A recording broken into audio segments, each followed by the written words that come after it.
Mesir dikabarkan tengah menutup jalur darat Rafah dari sisi Mesir dengan balok beton. Langkah ini diambil merespons serangan Israel ke kota Rafah. Kabar ini disampaikan surat kabar Israel Yediot Ahronot pada Selasa 7 Mei 2024. Mereka menerbitkan gambar-gambar yang dikatakan sebagai penutupan jalur darat Rafah dari sisi Mesir. Tindakan ini dilakukan untuk mencegah sejumlah pihak masuk dan keluar lewat penyeberangan itu. Namun kabar ini dibantah oleh pihak berwenang Mesir.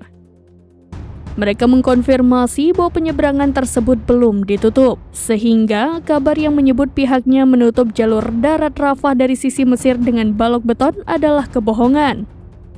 Pihak berwenang Mesir mengatakan telah menutup penyeberangan Rafah dengan semen dan telah mencegah masuk dan keluar sejak kemarin Senin, meskipun pihak berwenang Mesir telah mengonfirmasi bahwa penyeberangan tersebut belum ditutup dan klaim penutupannya adalah tidak benar, murni fitnah dan kebohongan. Sementara Israel mendapat kecaman dari sejumlah pihak setelah menyerang Rafah pada Senin 6 Mei. Amerika Serikat disebut akan meminta klarifikasi Israel mengenai operasi di Rafah. Diperkirakan akan ada pembicaraan serius antara Israel dan Amerika Serikat.